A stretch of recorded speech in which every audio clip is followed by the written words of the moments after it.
दुनिया आपको वैसे ही देखती है जैसे आप खुद को पेश करते हैं। क्या आपने कभी गौर किया है कि जब कोई प्रभावशाली व्यक्ति कमरे में आता है तो सब शांत क्यों हो जाते हैं? वह एक शब्द भी नहीं बोलता, फिर भी उसकी मौजूदगी, प्रेजेंस महसूस होती है। यह जादू है बॉडी लैंग्वेज का। आज मैं आपको बताऊंगा कि कैसे आप अपनी देह भाषा से दुनिया को झुकने पर मजबूर कर सकते हैं। एक अल्फा मेल की पहचान उसके शब्दों से नहीं, उसके चलने और बैठने के अंदाज से होती है। कमजोर लोग हमेशा सिमट कर खड़े होते हैं, जैसे वे छिपना चाहते हों। लेकिन एक विजेता जगह घेरता है। जब आप खड़े हों तो आपके पैर कंधों की चौड़ाई के बराबर होने चाहिए। इसे वाइड पोस्चर कहते हैं। यह स्थिरता और शक्ति का प्रतीक है। अपने हाथों को कभी बांध कर न रखें, यह डर को दर्शाता है। इसके बजाय अपनी कमर पर हाथ रखें या उन्हें खुला छोड़ दें। यह संकेत देता है कि आप किसी से डरते नहीं हैं और आप हर स्थिति का सामना करने के लिए तैयार हैं। शक्तिशाली होने का मतलब गुस्सैल होना नहीं है। आपको आकर्षक भी दिखना होगा। सेलिब्रिटीज और बड़े नेता अक्सर फॉरवर्ड फुट पोजीशन का इस्तेमाल करते हैं। अपना एक पैर थोड़ा आगे रखें और शरीर का वजन संतुलित रखें। यदि आप सूट या क्लासिक कपड़ों में हैं तो एक हाथ जेब में और अंगूठा बाहर रखना आपको रहस्यमयी और आत्मविश्वासी बनाता है। याद रखें, आपका सीना चौड़ा और कंधे पीछे होने चाहिए।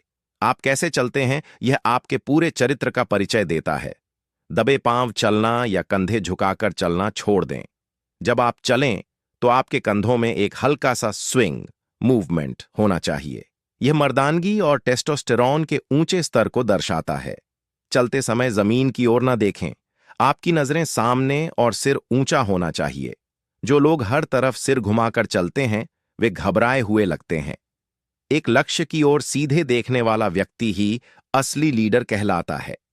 बैठना सिर्फ आराम करना नहीं है, यह अपनी सत्ता, अथॉरिटी दिखाने का मौका है। जब आप किसी कुर्सी या सोफे पर बैठें तो सिमटे नहीं, अपने हाथों को फैलाकर आर्म रेस्ट पर रखें। क्रॉस लेग पोजीशन भी बहुत प्रभावी हो सकती है, बशर्ते आपका पोस्चर सीधा हो। अपने घुटनों को बाहर की तरफ रखें, जिससे पता चले कि आप रिलैक्स्ड हैं। एक डरा हुआ व्यक्ति हमेशा अपने हाथ पैर सिकोड़कर बैठता है, जबकि एक राजा की तरह बैठने वाला व्यक्ति अपनी जगह का मालिक होता है। बातचीत में केवल 7% असर शब्दों का होता है, बाकी सब आपकी आवाज और हाथों के मूवमेंट का खेल है। जब आप बोलें तो अपने हाथों का इस्तेमाल फ्रेमिंग के लिए करें। किसी बात पर जोर देने के लिए उंगली का नहीं, बल्कि पूरे हाथ का संकेत करें। अपनी बातों में कट्स और स्वीप्स का इस्तेमाल करें, ताकि सुनने वाला आपकी बातों में खो जाए। एक स्थिर आवाज और आंखों में आंखें डालकर आई कांटेक्ट बात करना आपको किसी भी महफिल का केंद्र बना देता है। आत्मविश्वास कोई ऐसी चीज नहीं है जो रात भर में आ जाए, इसे कमाना पड़ता है। अपनी बॉडी लैंग्वेज पर काम करना शुरू करें। आज से ही धीरे चलें, स्पष्ट बोलें और लोगों की आंखों में देखकर मुस्कुराएं। जब आप खुद का सम्मान करेंगे तभी दुनिया आपकी कद्र करेगी। याद रखें, आप एक साधारण इंसान नहीं, बल्कि एक अजेय व्यक्तित्व बनने की राह पर हैं। इस बदलाव को अपनाएं और